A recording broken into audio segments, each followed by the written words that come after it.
kapitbahay, pareho namang dugyot. Abay, mukhang hindi ako naririnig eh. Erlina, nasa ka ba? Bakit ba?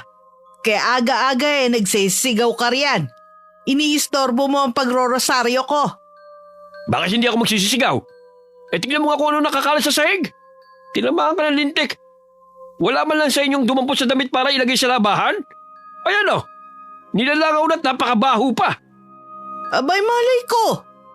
Alam mo namang si Rosa ang nag-aasikaso dito sa bahay. Teka, tinawag mo ba ako para dyan sa damit na yan? Bakit hindi mo nalang pulutin? Tinawag-tawag mo pa ako. Para makita mo. Isa pa, hindi gawain ng lalaki to. Nasa pa si Rosa? Nagtatago na naman yata ang babae yon. Baka naman tulog pa. Alam mo naman nasaktan na naman ni Soren kagabi. Hindi naman ako nakialam. Away mag-asawa yun eh. Mahirap na. Wala akong pakialam kung nag-away sila. Ang sa akin lang, abay matutong makasama. Dahil nakikitira lamang siya rito. Alam nga namang magbuhay rin siya sa sarili natin pamamahay. Di pwede yon. Kahit naririnig ni Rosa ang pagtawag ng kanyang biyenan, pilit niyang isiniksik ang sarili sa likod ng pinto ng kanyang silid. Habang nakasilip siya sa siwang ng pinto, kitang-kita niya ang papalapit na si Aling Erlina. Baka sa mukha ng ginang ang matinding galit na palagi niyang nakikita kapag kinakausap siya nito. Malayo ang kanilang probinsya sa Mindanao. Kaya kahit nahihirapan ay nagtitiis siya sa masamang pagtrato nito sa kanya. Ang bugbog at pasana dinaranas sa piling ng pamilya ng asawa ay paulit-ulit na kalbaryo sa buhay niya. Muling umalingaw-ngaw ang malakas na sigaw ni Mang Gosing habang tinatawag ang pangalan niya. Rosa! Alam kong gising ka na! Kapag hindi ka pa lumabas ng kwarto mo, kakalad ka rin kita habang hila ang buhok mo. Hindi na nga nakakatulong, nakakabuisit ka pa. Hindi mo ba talaga bubuksan tong pinto? Talagang inuubos mo ang pasensya ko ah! Pilit na pinipihit ni Aling Erlinda ang doorknob para buksan ang silid ni Rosa. Kaya't napilitan siyang lumabas ng kanyang kwarto. Pero bigla na lang hinablot nito ang kanyang buhok. Halika nga ritong babae ka. Kahit na kailan napakadugyot mo sa bahay. Tignan mo. Bakit paya mong mabasa ang sahig? Hindi mo ba naisip na pwede kami madulas? Hala, linisin mo at siguruhin mong tuyo yan. Hindi inaasahan ni Rosa ang gagawin ni Aling Erlina. Dahil habang hawak siya nito sa buhok niya, isinubsob siya sa basang damit ng kanyang asawa. Dumikit ng mabahong amoy sa mukha niya. Nagsimulang dumapo ang mga langaw sa nabasa niyang pisngi. Idagdag pa ang mahapding sugat mula sa pagkuskus sa zipper. Naramdaman din niya ang mainit na likid nung umaagos mula sa balat niya. Sa susunod na paghintayin mo ko, hindi lamang yan ang aabutin mo.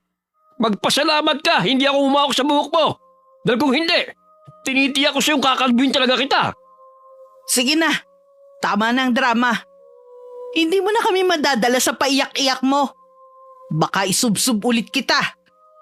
Nakakabuisit talaga kung bakit naman kasi sa dinami-rami ng aasawahin ng anak ko, abay sa babae pang mahina ang isip. Lilinisan ko na po ito. Abay dapat lang. Hindi yung magpapawa ka pa sa amin. Bilisan mo! Ang kupad-kupad mong kumilos. Saktong dadamputin ni Rosa ang basang damit sa sahig nang dumating si Benjo, ang bunsong kapatid ng kanyang asawa. Baka sa mukha nito ang matinding pag-aalala nang makita nitong basang-basa ang mukha niya. Napatakbo ito papalapit sa kanya habang pasa ng isang buwig na saging. Nakapatong yun sa kaliwang balikat nito. Pagkatapos ibinaba ang buhat na saging malapit sa kanyang tabi. Saka nito hinawakan ng kamay ni Rosa at inalalayang tumayo. Tay, Nay, sumusobra naman kayo. Ano naman ba ang ginawa niyo kay Ate Rosa? Hoy, tumigil ka ha? Wala kaming ginagawa riyan. pinakukuha ko lang sa kanya, nagkalat na basang shorts ng kapatid mo. Gaano po ba kabigat ang damit at kailangan nyo pang iutos kay ate? Dumudugo na nga mukha niya eh. Hindi man na kayo makaramdam ng awa. Napapansin naman po ninyo na maraming pasa sa katawan niya. Lahat ng yan gawa ni kuya. Pati ba naman kayo dadagdag pa sa mga pananakit kay ate? Tumigil ka nga sa pagtatanggol mo sa kanya. Kaya lumalaki yung ulo dahil kinakampihan mo. Kami ang magulang mo. Isa pa, anak lang kita. Lahat ng sasabihin ko ay batas niyong dapat sundin. Kaya susunod kayo sa akin. Dahil bago ako nagagalit, sinasabi ko muna kung anong kinagagalit ko. Ayos lang ako, Benjo. Ililigpit ko na lang itong damit ni Zoren. Ako na lang po ang gagawa. Wag na. Ako na, kaya ko nito. Hindi ko alam kung bakit nagtitis ka pa sa pamilya ko. Eh kulang na lang. Patayin ka nila sa bugbog. Mga walang puso. Anong sabi mo? Talaga yatang inuubos mo ang pasensya ko. Gusto mo yatang tamaan ngayon ah. Hindi ako natatakot, Tay. Para kasi hindi makatao yung ginagawa niyo kay ate. Ako nahiya sa mga pinagagagawa niyo sa kanya. Akma na sanang susuntukin ni Mang Gosing si Benjo. Pero humarang si Rosa kaya't sa kanya tumama ang kamao nito. Gumuhit ang hapdi sa kanyang sikmura. Dahilan para matumba siya sa sahig habang namimilipit sa sakit. Tanga! Kung hindi ka humarang, hindi ka tatamaan ng suntok. Ikaw namang Gosing, talaga bang sasaktan mo ang anak mo? Umalis na nga lamang kayong dalawa. Hoy Benjo, ipasok mo na nga itong dalang mong saging. Hindi yung magpapakabayani ka sa asawa ng kapatid mo. Hindi to pagpapakabayani, Tay. Inilalayo ko lang kayo sa kasamaan. Kayo nakakaya dito eh. Hindi na nga nakapagpigil sa galit si Mang Gosing. Sinuntok nito sa sigmura si Benjo. Kaya't bumagsak ito sa sahig sa tabi ni Rosa. Napahawak sa tiyan ng binata habang namimilipit na rin sa sakit. Diyos ko, maayos ka lang ba, Benjo? Ayos lang po ako, ate. Sa susunod na sasagutin mo pa ako ng pabalang, Benjo. Para lamang sa walang kwentang babaeng to. Hindi lamang yan ang sasapitin mo. Kabwisit ka! Hinakbangan lamang ni Mang Gosing ang nakahigang si Benjo. Habang papalabas ito ng pintuan ng sala. Sakalang tumayo si Rosa para lapitan ang nasaktang bayaw. Ibinangon niya ito at hinaplos ang nasaktan nitong sikmura. Nakabaluktot ito habang hinaharangan ng dalawang braso ang kanyang tiyan. Hindi ka na sana nakialam. Nasaktan ka tuloy. Palagi mo na lamang kong pinag-aalala. Bakit mo ba kasi ako ipinagtatanggol? Siyempre naman, kapatid na rin kita eh. Kahit si Kuya Soren ang totoong kapatid ko, ikaw pa rin ang ipagtatanggol ko. Kasi ikaw ang walang pamilya dito. Hindi ko hahayaan na saktan kanila. Tumayo ka na nga dyan. Huwag mo nang uulitin to, ha? Sakit pa rin ang tiyan ko. Hindi kagad ako nakailig sa suntok ni tatay eh. Ikaw nga itong may sugat sa pisngi. Parang hindi na yata dumudugo. Dahil wala na sang mukha mo. Alam mo, konting-konti na lang, lilip pa rin na ng malakas na hangin ang katawan mo kapag bumabagyo. Namintas pa. Ikaw nga itong kapag umuulan, hindi ka rin pwedeng lumabas ng bahay kasi malulunod ka. Masyado kasing nakadapa ang ilong mo. Aba, naminta sa matangos ang ilong. Hindi na nakaganti sa pangaasar ni Benjo si Rosa. Dahil nahagip ng kanyang mga mata si Aling Erlina na nagtatago sa likod ng pintuan ng kusina. Kitang-kita niyang nakasilip ito sa maliit na siwang ng dingding. Nanlilisik ang mga mata nito habang nakasimangot. Napatayo tuloy si Rosa at nagmamadaling dinampot ang basang damit sa sahig. Tumayo ka na dyan, Benjo. Salamat sa pagiging mabait mo sa akin. Wala yun, ate. Ako na maglalagay niyan sa labahan. Naku, wag na. Itabi mo na lang ang dinala mong saging at tumutulo pa ang dagta sa sahig. Oo nga pala. Pasensya na. Sige, dadali ko muna tong saging sa kusina.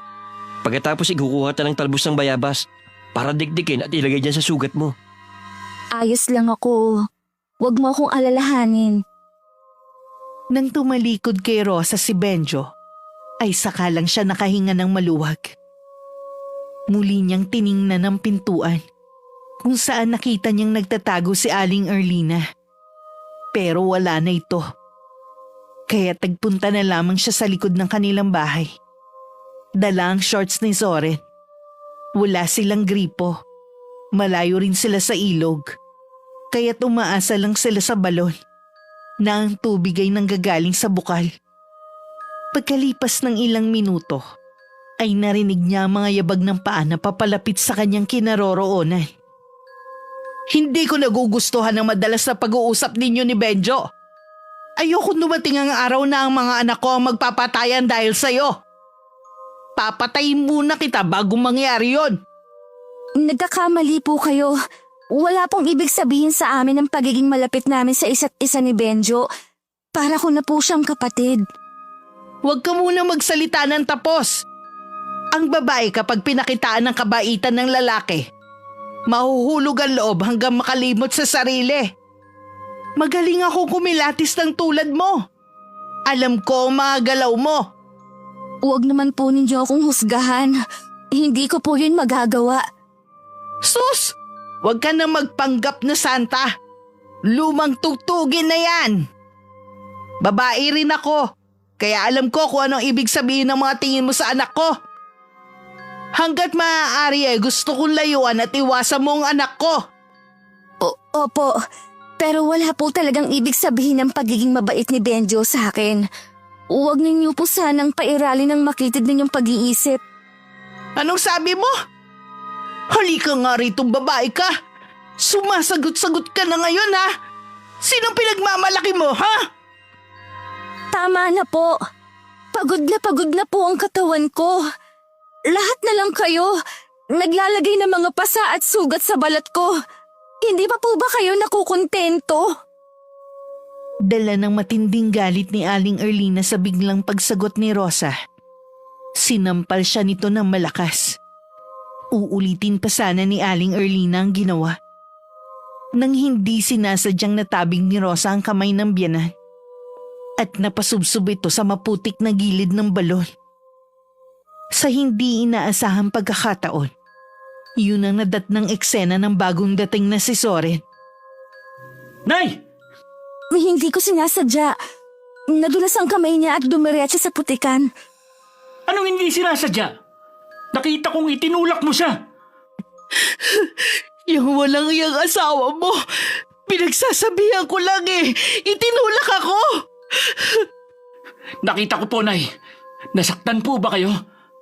Siya ang unang pumunta rito at pinagbibintangan ako ng kung ano-ano. Sinampal niya ako. Wala akong ginawang masama sa kanya. Tinawid ni Zoren ang espasyong namamagitan sa kanila para lang sampalin si Rosa. Sa lakas ng kamao ng asawa, napasubsob siya sa putikang kinasubsuban ng ina nito. Dala ng matinding sakit sa pagtama ng maliit na bato sa kanyang muka, ay napahagulgul na siya ng iyak. Ayoko na. Kung alam ko lang na mala-impyerno ang buhay ko sa inyo, hindi na ako sumama sa'yo. Lumalaban ka na ngayon, ha? Siguro may lalaki ka. Kaya malakas na ang loob mo magsalita ng ganyan. Mukhang tama ka. May ibang lalaki ang asawa mo. Yan din ang dahilan kung bakit sa una pa lang ayoko na talaga sa kanya. Malandi ang asawa mo. Huwag kayong masyadong mapaghusga. Kung anong sama ng mukha ninyo, ay siyang bulok na mga pag-uugali ninyo. Nagulat si Rosa nang mula sa pagkakalugmok sa putikan, ay bigla na lang siyang sinipa ni Zoren sa balakang niya. Sakto naman ang dating ni Benjo at tumakbo agad ito sa kanyang kinaroroonan. Tama na yan, kuya. Babae lang kaya mong saktan. Kung ayaw mo na kay ate, palayain mo na siya. Para ano? Kayo ang magsama? Akala mo ba hindi ko nahalatang may gusto ka sa kanya?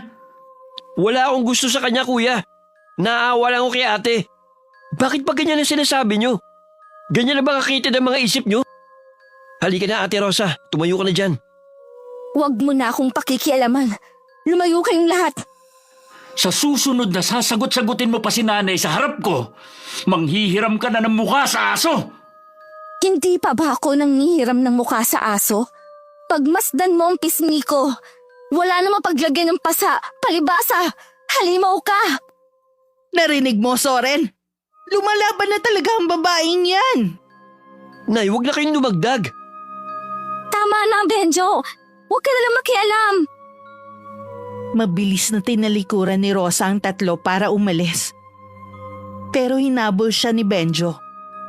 At hindi yun nagustuhan ni Zoren. Kaya't sinuntok nito ang kapatid. Napalingon si Rosa. At kitang-kita niyang nakabulagta sa putikan si Benjo.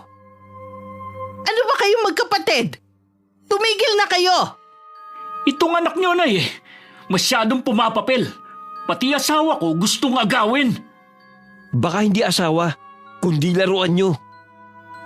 Dali-daling bumangon si Benjo para gumanti kay Zoren. Nagpambuno ang magkapatid sa harap ni Rosa. Ito na nga bang sinasabi ko eh! Kasalanan mo to! Aray! Bakit ninyo ako sinampal? Tinatanong mo pa! Hinablot ng ginang ang buhok niya at pilit na isinusubsub sa putikan. Kaya sumaklolo na sa kanya si Benjo. Nay, tama na po. Wala siyang kasalanan. Maawa naman po kayo sa kanya. Bitiwan mo ko! Papatayin ko ang babaeng yan! Tama na. Sa nanghihinang boses ni Rosa, nagawa pa rin niyang tumayo mula sa pagkakadapa sa lupa. Habang dumakot ng putik at mahigpit na ikinulong sa kamao niya. Samantalang si Soren ay galit na iniwan siya. Sakalang niya napansin ng mga taong nakikiusyoso sa mga nangyari sa kanila. Binalot ng galit ang puso niya at napasigaw ng malakas para pakalmahin ang sarili. Gumapang ang mainit na hangin sa kanyang katawan. Kasabay ang pag-agos ng putik sa kanyang kamay. Nang mapansin ng mga tao ang kulay ng kanyang mga mata, napaatras ang lahat at nang mamadaling umalis sa kanyang harapan. Hindi natulog si Rosa sa tabi ni Zoren. Sa imbakan ng mga sirang gamit siya nagpalipas ng gabi. Kinabukasan ay maagang nagising si Rosa para ipagluto ng agahan ng mga biyanan at asawa. Nagulat na lang siya nang marinig ang malakas na sigaw ni Aling Erlina. Ang sakit ng bibig ko! Gosing, tulungan mo ko! Diyos ko, labi mo. Namumulat na mamaga. Ano nangyari sa'yo? Kasalanan to ng manugang mo. Ang walang yang yun, tinulak ako sa putikang kahapon. Baka doon ko to nakuha, ang sakit talaga. Buwisit siya. Nagkagulo na naman kayo? Pinatulang ka? Hindi ka man lamang nirespeto? Makikita ng babae yung hinahanap niya. Masasaktan ko siya. Habang naghahalo ng sinangag si Rosa, dinig na dinig niya ang pagbabanta na yun ni Mang Gosing. Pero imbis na matakot, lumapad pa ang ngiti sa kanyang mga labi. Idiniin pa niya ang sandok sa kanin. Habang nararamdaman niya ang kakaibang lakas na bumabalot sa kanyang buong pagkatao. Alam niya rin na unti-unting nagbabago ang kulay ng kanyang mga mata. Mula sa itim ay nagkukulay berde yon. Hanggang nagkakagulo na ang mag-anak sa biglang pagwawala ni Aling Erlina. Dalhin niyo na ako sa ospital. Ang sakit na ng bibig ko. Parang tinutusok na ng kutsilyo ang labi ko. Saka mainit at mahapdi. Ano po bang kinain niyo kahapon? Wala akong kinain. Na-allergy ako. Kagagawan to ng asawa ni Zoren. Tapos kinakampihan mo pa ang babaeng yun. Tignan mo nga ang ginawa niya. Nagbibintang na naman kayo. Alam kong hindi si ate ang nagsisimula ng gulo. Narinig mo ba, Gosing? Imbis ako ang kapihan ng anak mo, ang babaeng yun ang pinagtatanggol. Ano bang pinakain sa'yo ni Rosa at nagkakaganyan ka? Tawagin mo ang kuya mo at samahan kami magpagamot sa doktor. Saglit na natahimik ang sala. Pagkaraan ng ilang minuto ay biglang nagkagulo ang mag-anak. Nang sumambulat ang suka ni Aling Erlina sa sahig. Malapot na likido na sumingaw ang mabahong amoy. Ang ngiti ni Rosa ay mas lalong lumapad habang naglalagay ng itlog sa kawaling pinaglutuan ng sinangag. Ganyan nga, Rosa. Hindi ikaw ang dapat na matakot. Ikaw ang dapat nakatakutan. Anong ibinubulong-bulong mo, ate? Ha? Wala. Nagkakabisa lang ako ng kanta. Kumusta si nanay? Ayun, pagkatapos magsuka, dinala ni Kuya sa bayan para magpagamot. Teka, Ate Rosa, masakit ba ang mata mo? Para kasi may kakaiba eh. Bumundol ang kaba sa dibdib ni Rosa nang humakbang papalapit si Benjo. Para tignan ng mga mata niya pero napaatras siya.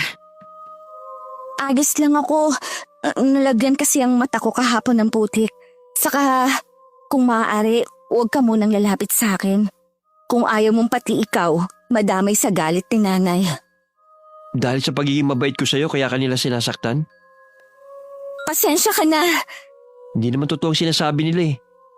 Pasensya ka na ate sa malupit na pagtrato nila sa'yo. Saka lumabas ng kusina si Benjo. Habang si Rosa naman ay dali-daling pumasok sa kwarto niya. Pinagmasdan niya ang mga mata sa tapat ng mahabang salamin.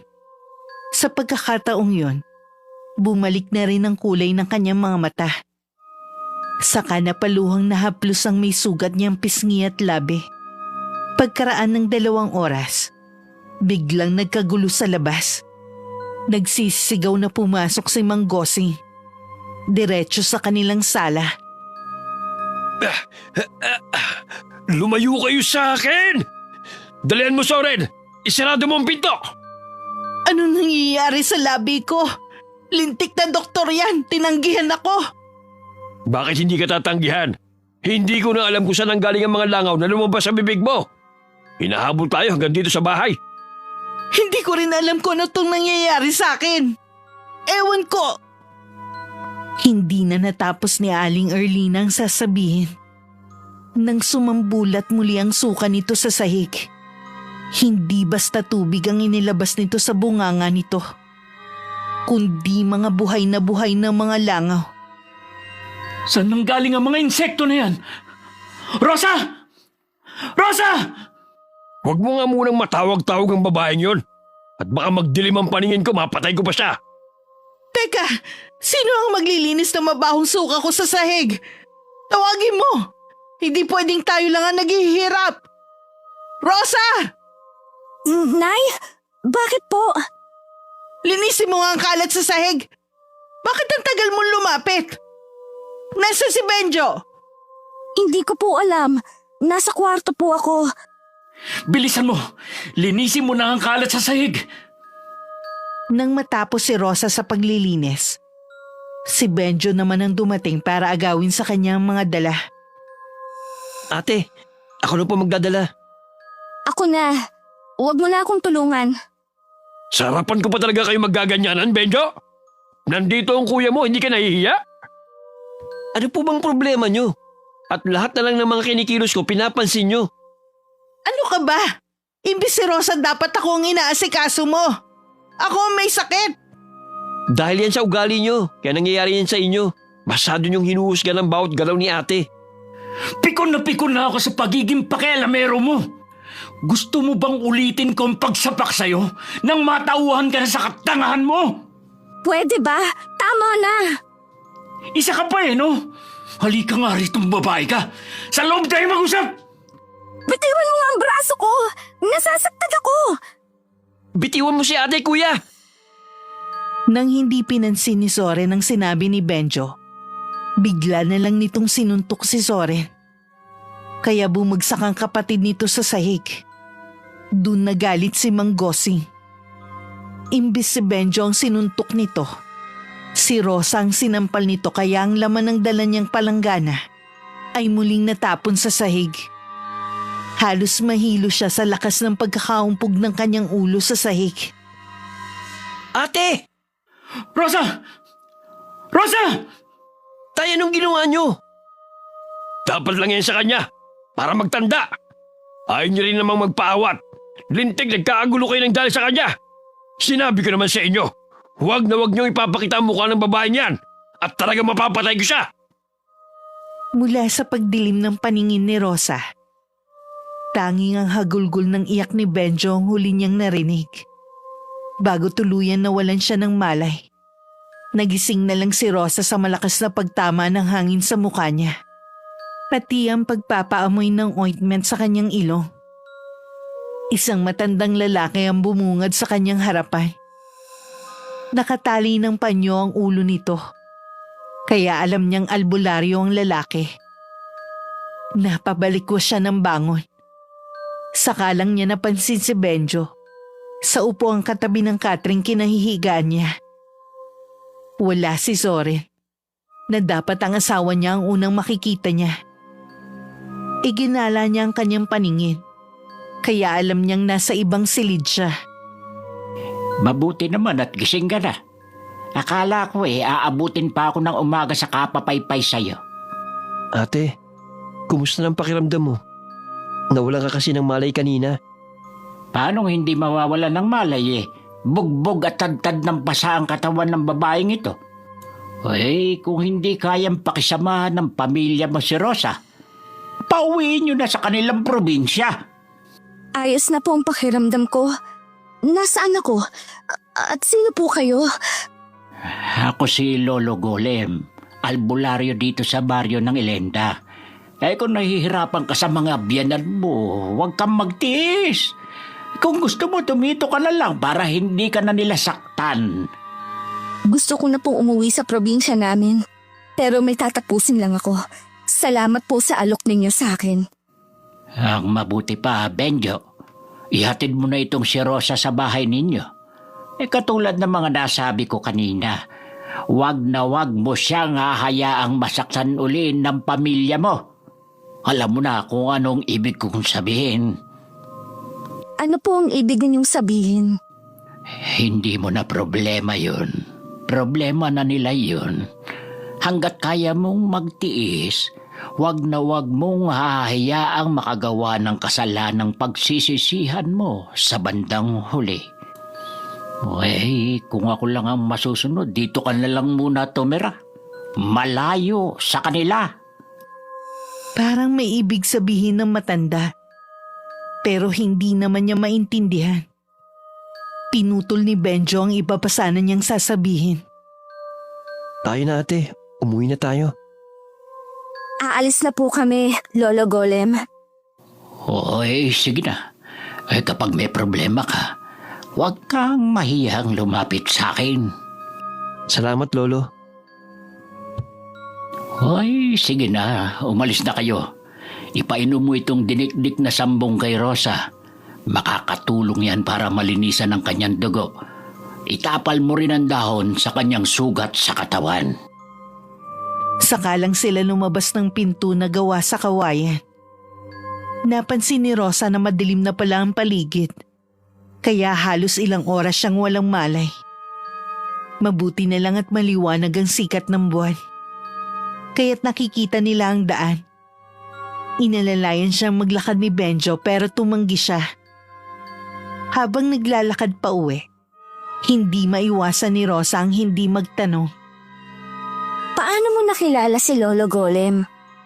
Madalas ako magpunta rito kapag masama ang loob ko nun kina tatay at nanay.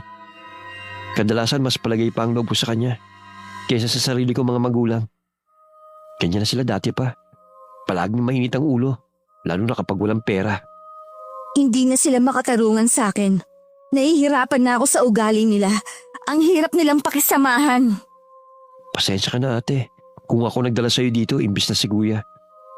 Tutulungan kita makapag-ipon ng pera para pamasahe mo pauwi sa probinsya nyo. Bakit ka ba nagpapakita ng kabaitan sa akin? Kaya tayo pinagdududahan dahil sa mga ikinikilos mo Wala akong pakialam sa mga sasabihin nila ate. Ang alam ko, tama ang ginagawa ko. Para walang kasamang mangingibabaw, suklian nyo ng kabutihan. Hindi ako naniniwalang may kabutihan pang natitira sa mundong ito. Napakalupit ng kapalaran sa buhay ko. Kahit na umuwi ako sa probinsya, walang pamilyang naghihintay sa akin. Pero magkakaroon ka ng katahimikan sa puso mo. Wala nang mananakit sa'yo. Muli nilang ipinagpatuloy ang paglalakad. Parang bigla siyang nanibago sa ikinikilos ni Benjo. Pati ang malakas na enerhiyang nanggagaling sa lalaki. Mabigat naman ang dating sa pakiramdam niya. Parang isang malakas na puwersang nagtutulak sa kanya palayo. Napansin din niya ang daliri nitong parang may katas ng dahon. Pero binaliwala niya ang kanyang mga napansin. At muling bumakas sa mukha niya ang matinding galit. Hindi ako papasok sa kwarto namin. Sa imbakan ako ng mga gamit matutulog. Gusto ko muna mapag-isa. Maraming salamat sa'yo. Huwag ka mag-alala. At talagang doon kita dadalhin. Tsaka nilinisan ko na rin yun. Para saan ba yung itim na anitong nakatago sa ilalim ng lumang katre mo? Ha? Hindi ko alam kung kanino yun. Ang akala ko nga sa inyo. Kaya nga itinabi ko muna kasi nakakatakot ang itsura. Itapon ko kaya? Wag! Baka hanapin ng may-ari pag simulan pa ng away. Ganun ba? Akala ko kasi sa'yo eh. O sige na, magpahinga ka na. Ako na lang magsasabi kay kuya na nakauwi ka na. Pagtapad nila sa pinto ng kwartong nasa silong ng bahay, tumalikod na si Benjo sa kanya. Saka lang nakahinga ng maluwag si Rosa, habang tanaw ang pag-akyat ni Benjo sa hagdan ng bahay. Pagpasok naman niya sa loob, ay muli niyang binuksan ang lumang gasera. Kumalat ang liwanag sa buong silid, at nakita niyang malinis na ang kwarto. Kinuha niya ang itim na anito sa ilalim ng katre. Ang rebultong itim ay isang lalaki na may taas na isang dangkal. Ipinatong niya yun sa kanyang altar. Saka nagsagawa ng ritual. Ididipa na lang sana niya ang kanyang mga braso para sa pagsisimula. Nang may biglang kumatok sa kanyang pinto. Dali-dali niyang itinago ang anito sa ilalim at binuksan ang pinto ng kanyang kwarto. Nakalimutan ko palang ibigay sa'yo itong kumot. Salamat. Sige, magdala ka ng pinto ate. Inumin mo rin tong katasang sambong. Nang maiabot sa kanya ang baso na may lamang kulay berdeng likido, muli niyang isinara ang pinto. Ipinagpatuloy niya ang ginagawang ritual. Dating mambabarang si Rosa, na nagpa siyang magbago nang makilala ang asawa. Pero dahil sa hindi magandang nangyari sa buhay niya, muli niyang niyakap ang pagiging isang malupit na mambabarang. Habang nagsasagawa siya ng ritual, pakiramdam niya may pumipigil sa kanyang kakayahan. Pero dahil sa lakas ng kanyang kapangyarihang taglay, nagtagumpay siya sa malupit na barang para kay Mang Gosing. Kaya kinabukasan ng boses naman ng matandang lalaki ang ibabaw sa buong bahay. Habang mataas ang araw. Bitiwan niyo ako!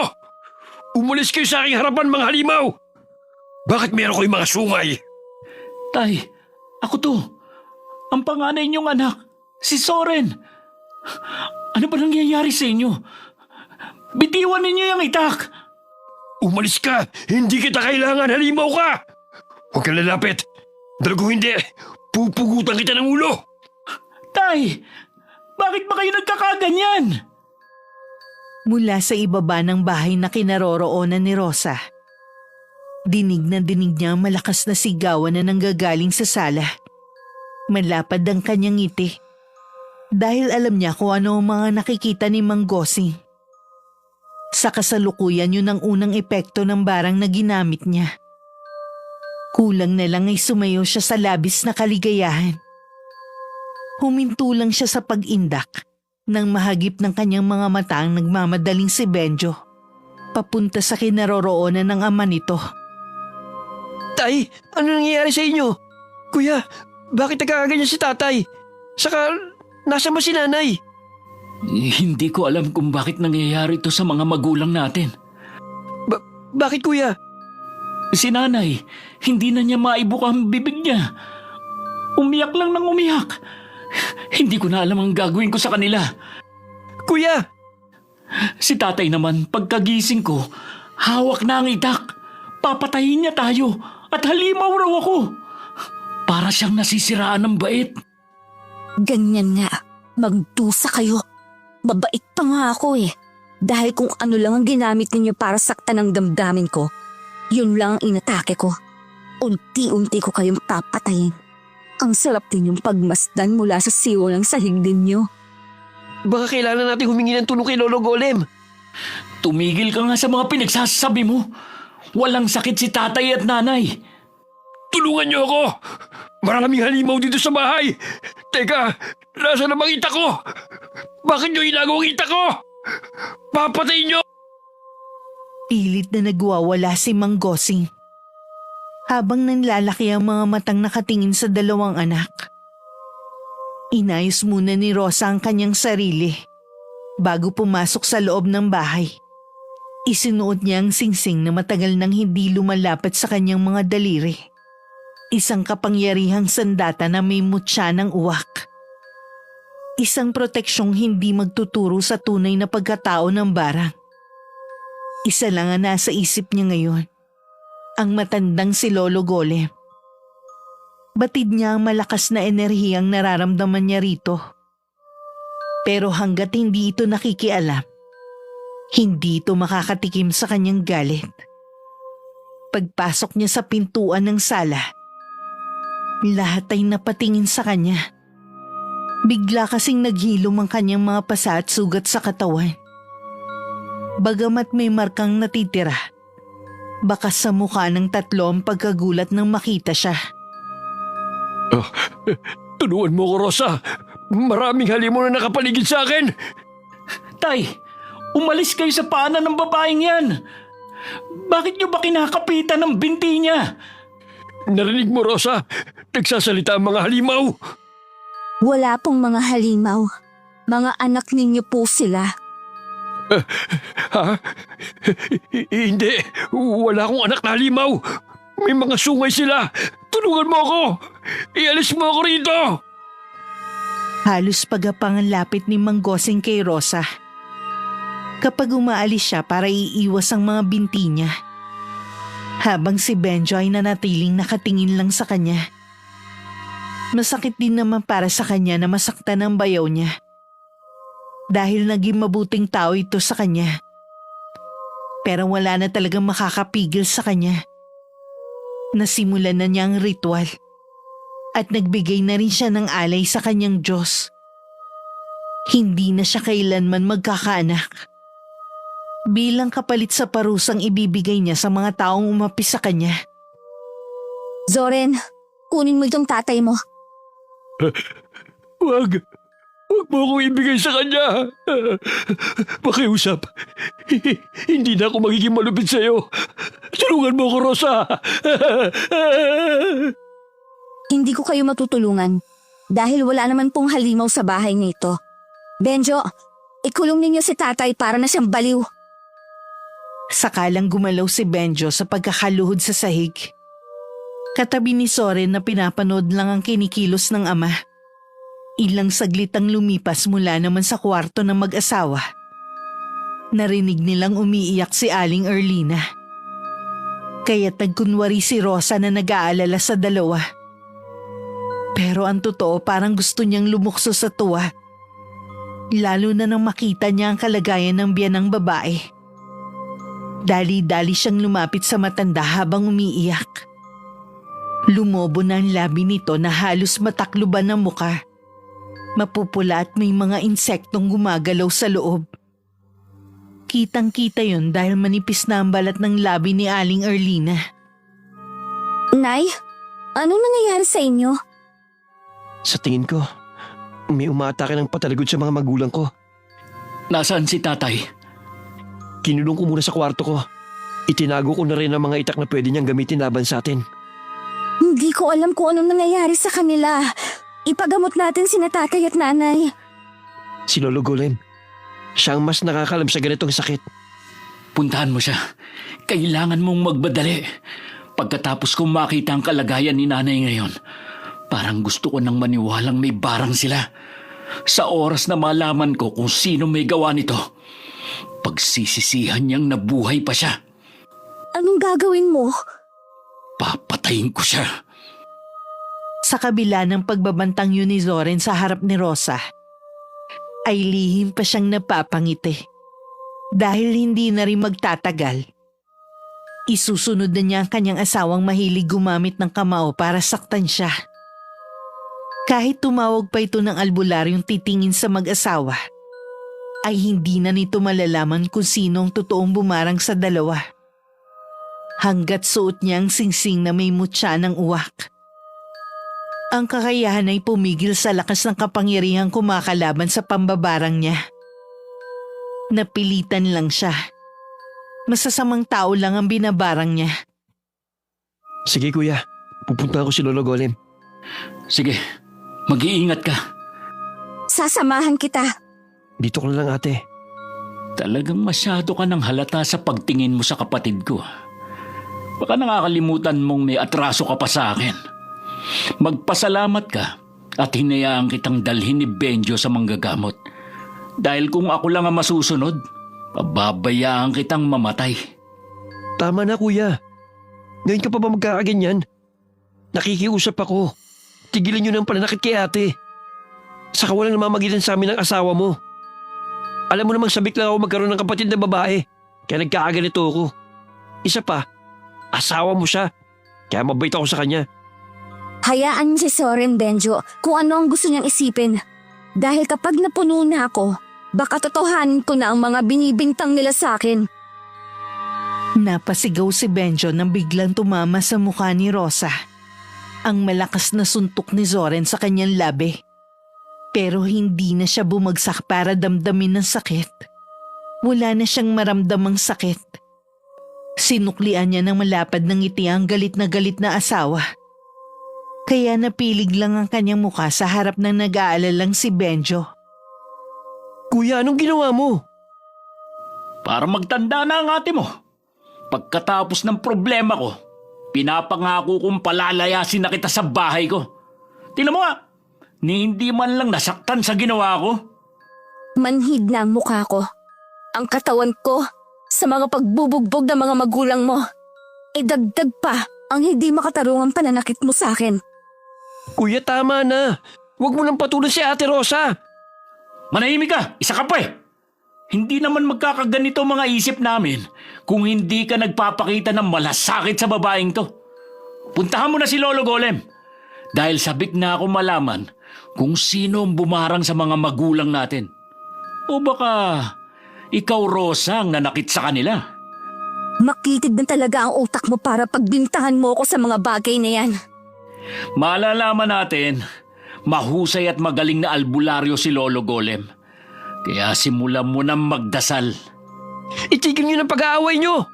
Aalis na ako. Dapat nga kanina pa eh. Sakalang nagmamadaling tumalikod sa kanila si Benjo. Halos takbuhin na nito ang bahay ni Lolo Golem. Kaya't naiiwan silang dalawa ni Zoren. Ikuha mo ako ng palanggana para mapunasan ang katawan ni nanay. Nalagyan na ng suka ang kanyang damit, pati na sa pinsakatre. Bilisan mo, dahil kapag nakikita kita, mas lalo lamang umiinit ulo ko. Oo na, kukuha na. Samahan mo na rin ng maiinom na tubig. Habang naglalakad papuntang kusina, ay panay ang pagpitik ng mga daliri niya sa hangin. Pagpapanatili yun ng bisa ng barang niya sa dalawang matanda. Sa wakas ay unti-unti na niyang nabibigyan ng hustisya ang pagtitiis niya sa mahabang panahon. Habang kumukuha ng palanggana at malinis na tubig na inumin ni Aling Erlina, sinamahan pa niya yun ng orasyon. Sa oras na gamutin ito ni Lolo Golem, mas lalong titindi ang pananakit ng labi nito. Maging si Mang Gosing na nasa kabilang kwarto ay magwawala. Dahil sa tindi ng pananakit ng ulo, makakakita ito ng mga halimaw na tumatawa. Isang ilusyon na ito lang ang nakakakita. Hanggang sa mag-iisip itong magpakamatay na lang kesa ang mabuhay. Bigla niyang napansin na malaking lubid sa ibabaw ng lamesa. Isang pagpapasya na tuluyang paslangin ng matanda. Bakit ang tagal mo? Kanina ka pa nakatayo dyan sa lamesa. Wala ka talagang pagmamadali. Palibasa, hindi mo totoong magulang ang may sakit eh. Akin na nga yan! Sandali, naririto pa ang inumin niya. Sa palagay mo, 3 ang kamay ko. Dalhin mo na at kanina pa naghihintay si nanay. Mabuti na lang at hindi nakakapagsalita dahil kung hindi, tatamaan ka na naman sa kanya. Hindi na sumagot si Rosa. Habang lihim na sinulyapan ng dilaw na lubid, hinawakan niya ang braso saka sumunod sa asawa. Pagpasok nila sa silid ni Aling Erlina, napansin niyang masama ang tingin na matanda sa kanya. Pero mas inasar niya to sa pamamagitan ng pandidilat ng mata. Habang nakaharap dito si Soren, hindi nito nakikita ang mga paglalaro niya sa likod ng asawa na hindi naman masabi ng matanda sa anak para magsumbong. Dali-daling lumabas si Rosa ng silid at muling tinungo ang kusina para kunin ng lubid at lihim na ipinasok sa siwang ng pinto ng kwarto naman ni Mang Gosing. Heto na ang katapusan mo. Hindi na ako makakapaghintay na wakasan mo ang sarili mong buhay. Ate, anong ginagawa mo sa tapat ng pintuan ng kwarto ko? Hindi agad nakapagsalita si Rosa nang marinig ang boses ni Benjo. Kadarating pa lang nito, kasama si Lolo Golem na seryosong nakatingin din sa kanya. Mabuti na lang at tagawanan niyang mailusot ang lubid sa kwarto ni Mang Gosing bago pa sila dumating. Bakit ka nakatayo sa tapat ng pintuan ni Benjo? Kasi po, parang may kumalabog sa loob. Nag-aalala po ako na baka may nangyaring masama kay tatay. Ano? Dala ng matinding pag-aalala, ay natawid agad ni Benjo ang pinto ng silid nito. Mabilis niya yung binuksan, kaya tumambad sa binatang nakakalat na lubid sa sahig. Bakit may lubid dito? Isa pa, iniwan ko to sa ibabaw ng lamesa. Paano to napunta rito? Huwag mo na lang ikalat ang mga bagay na maaaring makapatay sa iyong ama. Batay sa kwento at bigat ng enerhiya ng bahay na ito, masasabi kong may masamang gabay na nandito sa bahay ninyo. Masamang gabay? Ang masamang gabay na nagpapahirap sa mag-asawa. Ipaghanda mo ako, Benjo, ng bao na may baga. At palaspas, 3 piraso. Samahan mo na rin ng 3 walis tingting na gagamitin kong pagpapalayas sa gabay. Lihim na natuwa si Rosa nang banggitin ng matanda ang mga bagay na kakailanganin nito sa pagtataboy sa gabay. Walang kaalam-alam si Lolo Golem na ang mga nabanggit na kasangkapan ay siyang magdadagdag sa bisa ng barang niya. Wala pang nakatalo sa kanya. Dahil dugo lamang ng isang lalaki may busilak na puso ang makakapagtanggal ng barang. Sa isang kondisyong isa itong ganap na albularyo. Wala na po bang iba? Oo, bilisan mo. Dahil kapag hindi natin napigilan ng masamang enerhiya na nandito sa bahay, ay tuluyang mababaliw ang iyong ama at mamamatay din ang iyong ina. Bakit po nangyayari to sa kanila? Tulungan po ninyo sila. Hindi mananalo ang kasamaan sa kabutihan. Kaya't masasabi kong mahihirapan akong pagalingin ng mag-asawa dahil sa ugali nila. Sandaling napaisip si Rosa sa sinabi ng matanda. Tama nga ang magkapatid. Mahusay at magaling na albularyo si Lolo Golem. Pero hindi siya makakapayag na matalo siya at mauwi lang sa wala ang pagsasagawa niya ng ritual at alay bilang isang babae.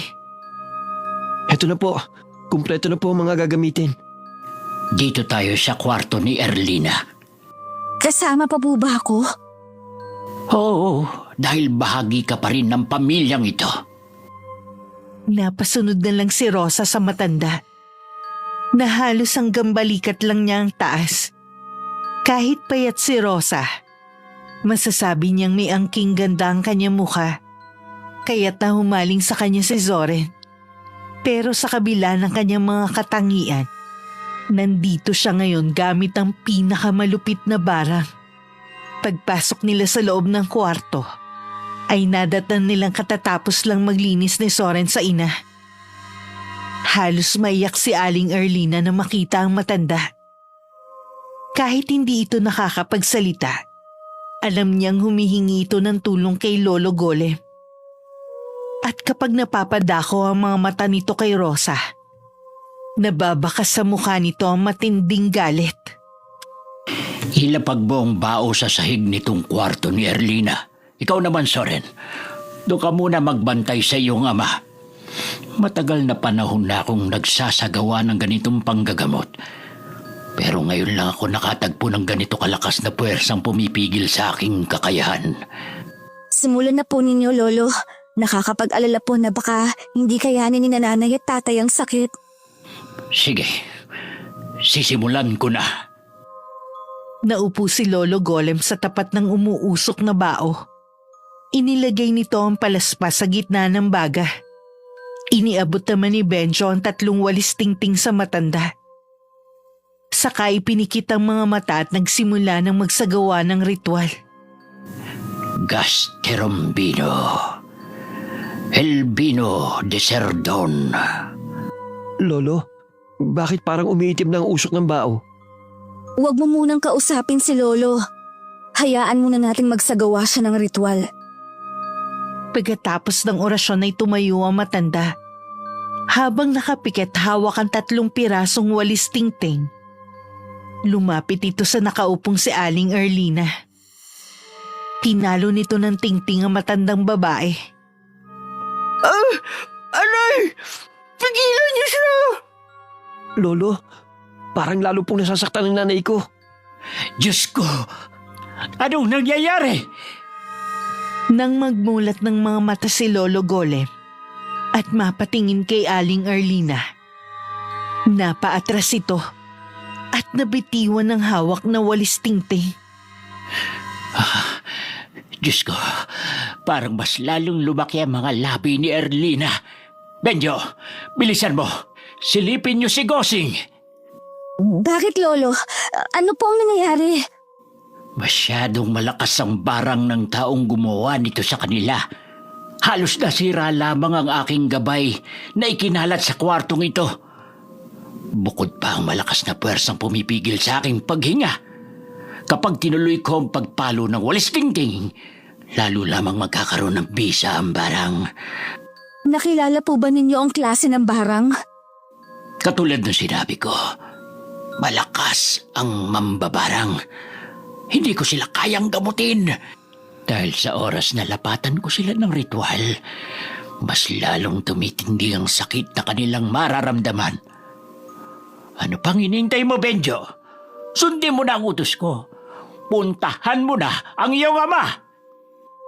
Pero hindi pa man nakakasagot si Benjo ay humiyaw na si Soren. Kaya't napatakbo silang lahat sa kwarto ni Mang Gosing. Nadatnan nilang kandong nito ang nakahigang matanda.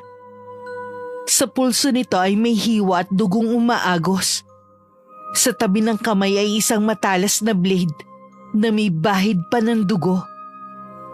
Hindi ko na alam ang mga nangyayari. Si Rosa lang nakikita kong totoong tao. Sino ba kayo, mga halimaw kayo? Umalis kayo sa harapan ko! Tay, kami itong mga anak mo. Bakit ka naghiwa ng pulso? Mabuti na lang at naagaw ko agad ang blade na ginamit niya. Hindi malalim ang sugat niya. Ano ba nangyayari, Lolo Golem? Akala ko ba magaling kayong albularyo? Bakit parang lumalala ang kalagayan ng mga magulang ko? Si nanay, kumusta siya? Kapag sinubukan kong gamutin na mag-asawa, ay mas lalong nadaragdagan ang mga paghihirap nila hanggang sa pagtatangkaan nilang wakasan ng sarili nilang buhay dahil hindi nila natatagalan ang sakit. Sino nga ang hayop na gagawa nito sa magulang namin? Huminahon ka. Paano ko hihinahon? Nakikita naman ninyo ang mga nangyayari. Baka naman kilala ninyo ang mambabarang pero pinagtatakluban nyo. Kuya, ano ba? Wala silang nakitang bakas ng mambabarang sa pagsagawa ng ritual. Dala ng pagkadismaya ay tinulak ni Zoren si Lolo Golem. Dahilan para matumba to sa sahig. Sa galit ay nasuntok ni Benjo ang kapatid. Huwag na kayo magtalo. Kasalanan ko, mahina ako. Kaya tayo binabarang dahil sa mga ugali natin. Benjo, huwag kang magpapadala sa galit mo. Ngayon ko naiintindihan kung bakit nangyayari ito sa inyo. Sinasabi niyo bang dahil sa ugali namin? Kaya nangyayari ito sa magulang ko? Kay Rosa lang kami naging malupit. Ang ibig ba sabihin siyang bumabarang sa amin? Nagkakamali ka. Hindi ako marunong mambarang. Kuya, anong gagawin mo? Walang sinasabi si Lolo na mambabarang si Ate Rosa. Hindi ako tanga. Papatayin ko muna ang babaeng ito. Bitiw mo si ate, kuya. Huwag mo siyang sakalin. Rosa, tumakbo ka na. Papatayin ka ng halimaw na yan. Tay, tulungan ninyo ako! Biglang tumayo si Mang Gosing para pigilan si Zoren sa pagsakal sa leeg ni Rosa. Nagulat si Benjo at Lolo Golem sa biglang pagsuntok na matanda sa mukha ni Zoren. Halimaw ka! Umalis ka! Papatayin kita! Tay, si kuya yan! Hindi yan halimaw!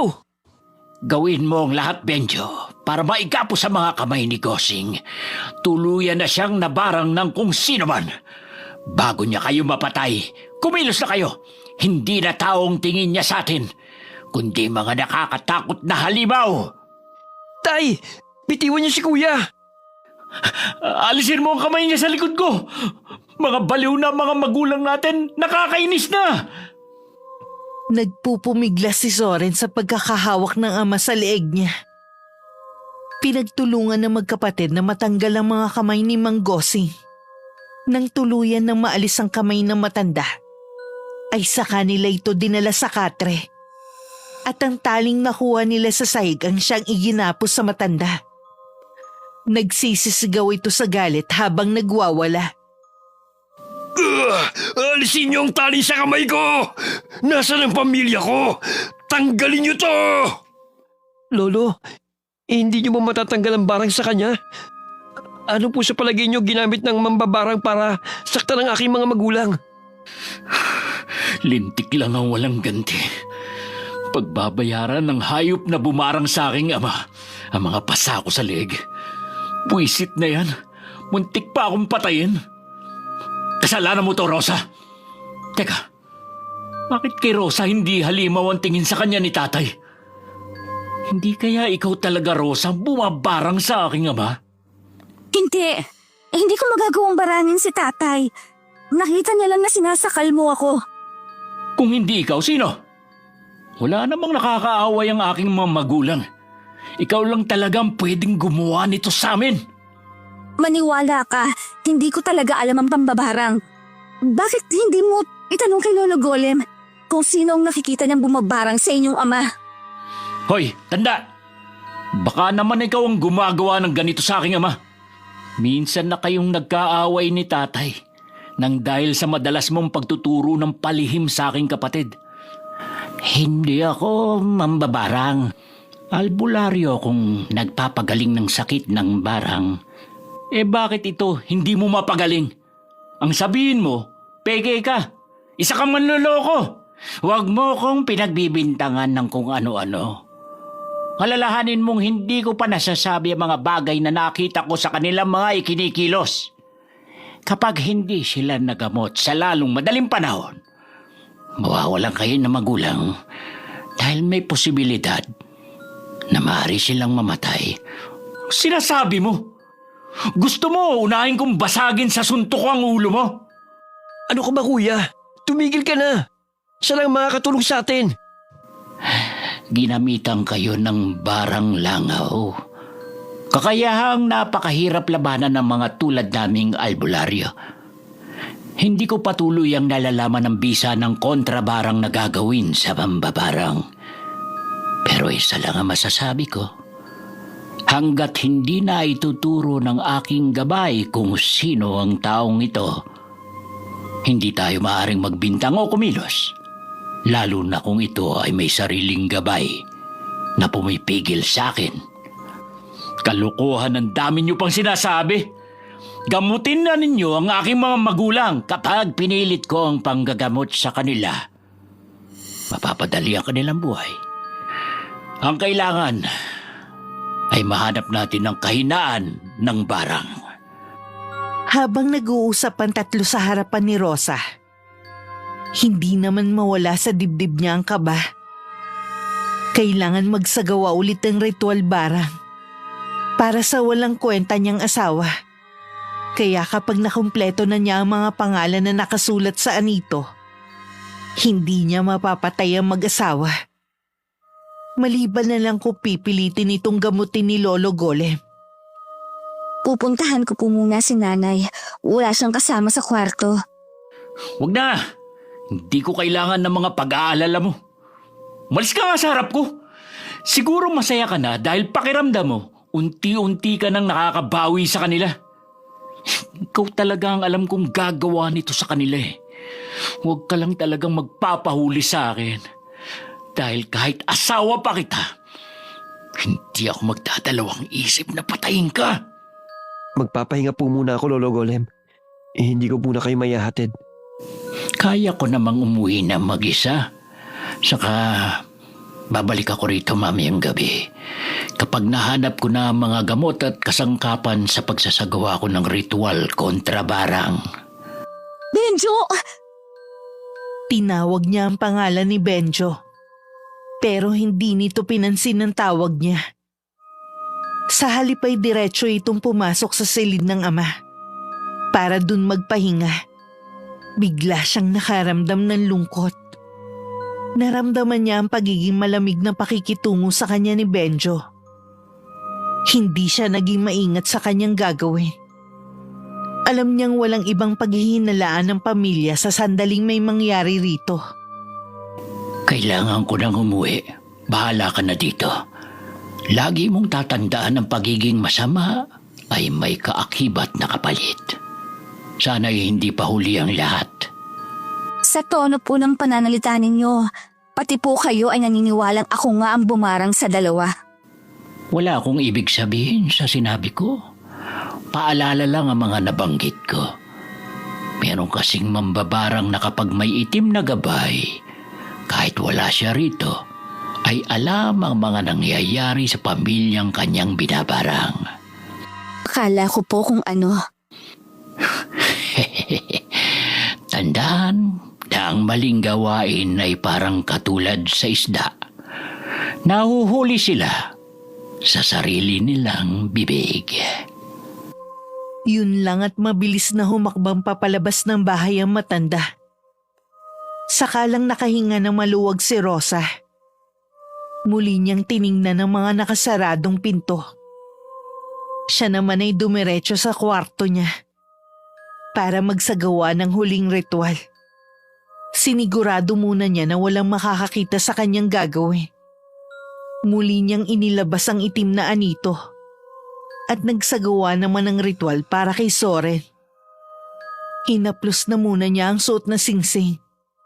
Sakay din pa ang mga braso habang nakapikit. Herberosa, Pakrendon, Sagre Berdino. Ate, bakit? Bakit mo ito ginagawa? Benjo! Nanginginig ang kanyang tuhod nang makita si Benjo na nakatayo sa pintuan ng kanyang kwarto. Nangingilid ng mga luha nito sa mata habang nakatingin ng diretso sa kanya. Una pa lang, alam kong ikaw talagang bumabarang sa mga magulang ko. Paano? Kailan mo pa nalaman, Benjo? Nung araw na nawalan ka ng malay at dinala kita sa bahay ni Lolo Golem, naramdaman niyang mabigat na enerhiyang nanggagaling sa'yo. Kaya sinabi niyang bantayan kita at huwag kang palalapitin sa mga magulang ko. Pero hindi ako naniwala. Hindi ka masamang tao, ate. Pero nagkamali pala ako. Patawarin mo ako, Benjo. Pero huli na. Binarang ko na sila. Hayop ka! Ikaw pala ang gumawa nito sa mga magulang ko! Pagbabayaran mo to! Kuya! Isa ka pang traitor ka! Binigwasan ng suntok ni Soren si Benjo. Kaya't bumagsak ito sa sahig. Nang matapos ito sa kapatid ay si Rosa naman ang binalingan nito. Wala itong pakialam kung saan tamaan si Rosa. Patuloy ito sa pagtadyak sa kanyang tiyan. Pero imbis na luha, malapad ng ngiti pa ang isinukli niya. Hindi na niya halos iniinda ang sakit. Nagawa pa rin niyang tumayo habang tumatawa. Bagay na nakapagpatigil dito. Baka sa mukha ni Soren ang pagtataka. Masarap bang mambugbog ng babaeng walang kalaban-laban? Patunay lang na duwag ka. Hindi ka totoong lalaki. Ano sabi mo? Sige, suntukin mo ako. Lubos-lubusin mo ang paggamit ng mga kamay na yan. Alam mo ba kung bakit? Mamamagana yan at hindi mo maigagalaw. Magkakaroon ng tubig ang loob at pamamahayan ng mga langaw. Gusto mo bang malaman kung anong mga ginamit ko sa inyo? Ate! Ate, huwag mong gawin to! Nakikiusap ako! Kapag hindi mo inalis ang barang sa mga magulang ko, papatayin kita! Pwes, pasensya na. Hindi ako puro salita. 3 araw lang ang natitira sa mga buhay ninyo. Alam mo ba kung bakit? Unti-unting kakainin ng langaw ang mga laman ninyo. Hanggang sa kayo na mismo ang humatol sa buhay ninyo. Humangin na malakas at lumamig ang paligid. Nagbago rin ang mga mata ni Rosa habang nakaharap sa magkapatid. Napaatras si Soren at nasagi pa ng paa nito ang nakahigang si Benjo. Hindi ka magtatagumpay sa gagawin mo. Pipigilan kita. Hindi ko mapapatawad ang pamilya mo, Benjo. Alam ko yon. Dahil nasaksihan ko kung gaano ka nahirapan. Pero hindi ito ang sagot sa problema mo. Pinilit ni Benjong tumayo. Saka humarap kay Rosa. Tigilan mo na ito, ate! Diyos ko, ang mga kamay ko, ang sakit. Bakit nagkaganito? Para na tong lobo na may tubig. At ang mga insekto gumagalaw sa bukol ng kamay ko. Alisin mo. Tanggalin mo to, Rosa. Papatayin kita. Tama na, kuya! Kung nagkataong hindi ko kayo kapamilya, hindi ko pipigilan si Ate Rosa na barangin kayo. Naging malupit kayo sa kanya. Para kayong mga hindi tao. Hayop ka. Alam mong siya ang bumabarang sa mga magulang natin. Pero wala kang sinasabi. Dahil hindi siya kasing sama ninyo. Saksi ako sa lahat ng paghihirap ng kalooban niya. Kaya kung ako lang ang masusunod, dapat sa inyo ay mamatay. Pero Ate Rosa, malito. Nakikiusap ako. Itigil mo na itong ginagawa mo. Pinilit nila ako. Huli na para dyan. Biglang natumba si Soren habang nakatirik ang mga mata. Ganon din ang malakas na sigaw ni Mang Gosing sa kabilang kwarto. At tumibabaw na ang hagulgol ni Aling Arlina. Parang gusto nang mabingi ni Rosa. Pero tiningnan lang niya ang asawa na nakahandusay sa harapan niya. Napuno ng ingay at sigaw ang buong bahay. Ang mga kamay ko. Ang sakit. Kuya! Wala ka nang magagawa, Benjo. Kung kinakailangan labanan kita, gagawin ko. Huwag lang mawala ang pamilya ko. Wala akong kasalanan sa iyo, ate. Huwag mong hayaang pagsisiyan ko ang pagtulong ko sa iyo. Parang tinusok ng kutsilyo ang puso ni Rosa nang makita ang mga luhang nangilid sa mga mata ni Benjo. Ang kaisa-isang lalaki na nagpahalaga sa kanya. Tinalikuran niya ito at lumabas sa kwarto niya. Pinuntahan naman niya ang kwarto ni Aling Arlina. Nakita niyang gumagapang ito sa sahig. habang walang tigil sa pagsusuka. Katapusan mo na. Yan ang napapala ng mga mapanghusgang biyenan. Ako ngayon ang huhusga sa buhay mo. Rosa, patawarin mo na ako. Ngayong nahihirapan na kayo, saka ninyo maalala ang salitang patawad. Ate Rosa, itigil mo na ito. Nahihirapan na si Kuya. Hawak ni Benjo ang mga braso ni Soren. Habang inaalalayan nitong makaupo ang kapatid sa upuan na yari sa kawayan. Hindi na mababawi ang mga barang na ibinigay ko sa kanila. Kahit magsisi sila sa kanilang mga ginawa, tanging dugo lang ng isang tunay na albularyo ang makakapagpawala ng bisa sa barang. Pero hanggat hindi nawawala ang galit ko sa kanila, walang magbabago sa sakit na kanilang mararamdaman. Pakiusap, hindi na kami magiging masama sa'yo. Bawiin mo lang ang barang. Kahit masakit ang mga labi mo, nagagawa mo pa rin magsalita para utusan lamang ako sa aking gagawin. Muling natumba si Aling Arlina. Dahil sa mahinang pagbigkas ni Rosa sa orasyong makakapagpagalaw sa mga insektong nasa labi nito, mas lalong napasigaw ito sa sobrang sakit. Ate, nakikiusap ako. Huwag mo saktan si nanay. Kahit para na lang sa akin. Huwag mo tong gawin. Parang awa mo na. Patawarin mo ko, Benjo. Pero masasama silang tao. Patawarin mo rin ako sa gagawin ko, ate. Pero hindi ko rin hahayaang patayin mo sila. Wala na akong ibang paraan kundi ang iligtas ang buhay ng pamilya ko. Hanggang biglang nagsalita ang bagong dating na si Lolo Golem. May mga dalang kagamitan nito. Hawak ang ginupit na maliit na kulambo. Hugis parisukat. Mga kasangkapang may kinalaman sa pangontra ng barang. Gawin mo ang nararapat, Benjo. Ikaw na lang ang makakapigil sa barang na ibinigay ni Rosa sa kanila. Nagsasabi siya ng totoo. Ang barang langaw ay hindi kailanman mababawi. Pero kayang pigilan ng kakayahan mo sa pamamagitan ng sarili mong dugo. Kung ganon isa kang albularyo, Benjo, anong ibig ninyong sabihin? Lalabanan ako ni Benjo ng harapan. Hindi kayo magtatagumpay. Pipigilan kayo ng gabay ko. Hanggang pati kayo'y mapahamak. Huwag mo itong gawin, Benjo. Kung ang buhay ko magiging gabayaran, mawala lang ang galit mo, ate. Gagawin ko. Masyado ka nang nagpatangay sa matinding galit mo, Rosa. Patawarin mo sila sa mga nagawa nila. Sasagot pa sana si Rosa.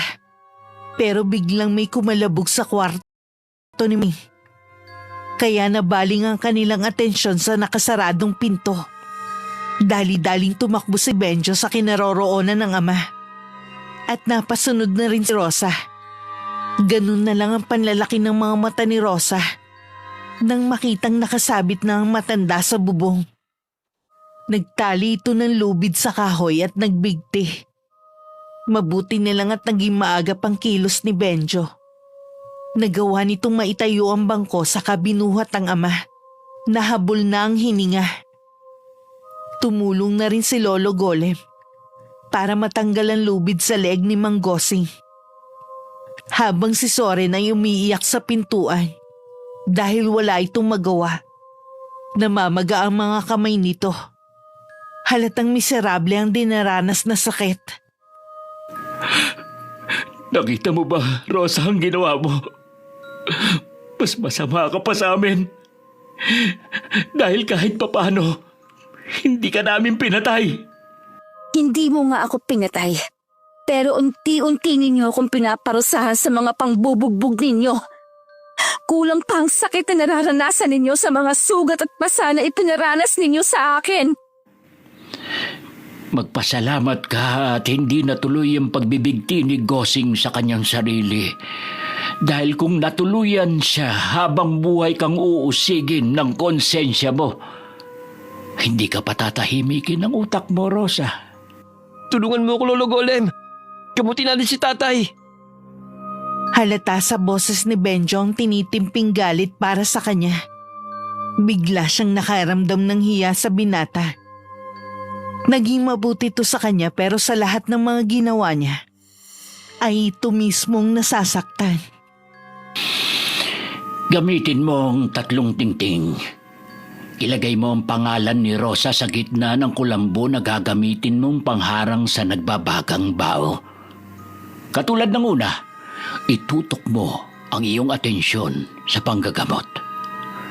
Ano pong una? Ang totoo, si Benjo ang gumamot sa'yo nang mawalan ka ng malay. Siya rin ang nakadiskubre ng gabay na nakasunod sa'yo. Kaya't pinayuhan ko siya para maiiwas ka sa paggawa ng kasamahan. Pero nahuli na pala kami. Nagsagawa siya ng ritual habang tulog ka para tanggalin ang mabigat na enerhiyang nanggagaling sa'yo. At alam kong naramdaman mo rin ang presensya ng kapangyarihan ni Benjo. Bakit? Dahil umaasa akong mas mananaig pa rin sa iyong kabutihan. Pero alam kong mahirap gawin yon. Kapag nasa sitwasyon ka nang nahihirapan ka na, hindi kita masisisi, ate. Pero kailangan kitang mapigilan. Sige, ituloy mo ang panggagamot sa mga magulang mo. Hindi na ako tututol. Pero mapapahamak ka. Maaaring ikamatay mo ang gagawin ni Benjo. Nakahanda na po ako, Lolo. Pagkatapos ng nagawa ko sa kanila ay magpapakalayo na ako. Nagdadalawang isip na sinimula ni Benjo ang ritual. Napangontra sa barang na ginawa niya. Pumikit si Benjo habang bumubulong. Katulong si Lolo Golem. Hindi nagtagal ay hinawakan naman ito ang 3 tingting. Bawat hagupit ni Benjo ng tingting sa hangin, mga magulang pa rin ito ang nasasaktan. Pati si Zoren ay napapaiyak na yakap ang sariling mga kamay. Huhubarin ko na itong singsing. Ilagay mo, Benjo, sa umuusok mong bao. Huwag kang titigil sa gagawin mo. Huwag kang mag-alala, Rosa. Hindi ka namin pababayaan. Ang blade na ginamit ni tatay na magtangka siyang magpakamatay para patuluan ng dugo ang singsing. Maging ang lubid na ginamit ni tatay, kailangan madala rin. Susunugin ang magkabilang dulo ng tali saka pagdidikitin. Gamit ang apoy na nasa bao. Maging ang basang shorts na ginamit ni Zoren sa paghampas sa katawan ko. Kasama sa mga ginamit ko. Kay nanay naman ay ang putik na nasa gilid ng balon. Kung saan nila ako sinaktan. Patawarin mo ko, Rosa. Sa dami ng naging kasalanan ninyo, hindi nyo naisip na makakahanap rin kayo ng katapat. Tumayo si Rosa para kunin ang shorts ng asawa. Pati ang putik sa bubong, lubid at blade. Lahat ng iyon ay siyang naghanda. Ituloy mo na, Benjo. Hindi ko may papangakong hindi ka masasaktan, ate. Kailangan ko lang talagang mamili sa inyo. Naiintindihan ko. Sa mundong ito, pamilya pa rin ang mas importante. Gaano man sila kasama. Pamilya pa rin ang pipiliin mo. Walang kasing sakit ang mga narinig niya kay Benjo. Pero mas masakit sa kanyang wala ng pamilyang matatakbuhan. Walang pamilyang magmamahal sa kanya. Ipinikit niya ang kanyang mga mata. Saka dinama ang pagpasok ng itim na gabay sa kanyang katawan. Umiba ang kulay ng kanyang mga mata at gumuhit ang sakit sa kanyang kalamnan. Ito ay nanghubarin niya ang singsing at mapatakan na ng dugo ni Benjo. Ang mga kamay ko, unti-unti nang sumasakit. Ganon din ang bibig ko. Lahat ng ginawa mo sa mag-anak ay babalik sa iyo. Ate! Ituloy mo lang. Gesben Dudino! Isang oras siyang tuluyang makakapagtanggal ng barang kina Mang Gosing at Aling Erlina. Habang si Soren ay nanatiling walang imik sa isang tabi. Nakaramdam si Rosa ng pagsusuka. Paglabas ng mga langaw sa bibig niya, humilab din sa sakit ang tiyan niya. Lalo na nang sunugin ni Benjo ang maliit na kulambo at hinampas ang lumalabas na usok gamit ang tingting. Para yung latigo na tumatama sa kanyang balat. Walang kasing sakit. Hanggang sa naramdaman niya ang paglayas ng itim na gabay sa kanyang katawan. Na tuluyan nakapagpawala ng kanyang malay. Nagising si Rosa sa malambot na higaan. Mabango ang paligid. Masarap din ang hangin na tumatama sa balat niya. Habang naririnig niya ang masayang tawanan sa kanyang paligid. Hindi niya to gusto, nanay. Paborito niya ang nilagang hipon. Tumahimik ka nga dyan. Mas alam kong ginagawa ko. Ako na kasi, nay. Si tatay na lang ang asikasuhin mo. Bakit ako? Matanda na ako eh. Si Benjo ang istorbohin nyo. Tignan nyo, baka matunaw na si Rosa sa kakapaypay ng mga dahon ng sambong. Nanay, tatay, gising na si Ate Rosa. Tuluyan nang iminulat ni Rosa ang kanyang mga mata. Mga nakangiting mukha ang nakita niyang nakatunghay sa kanya. Naramdaman din niya ang braso ni Soren na umaalalay sa kanyang pag-upo. Ano nangyayari? Bumabawi sa'yo, ate. Nakaligtas sila dahil sa tulong mo. Nangibabaw pa rin sa iyong kabutihan. Kaya lang ikaw naman ang nasaktan. Halos isang araw kang natulog dahil sa naramdaman mong sakit. Patawarin mo kami, Rosa. Nagawa ka naming saktan. Sa kabila na minahal at tinuring mo kaming pamilya. Ako rin. Patawarin ninyo ako. Nagpadala ako sa galit.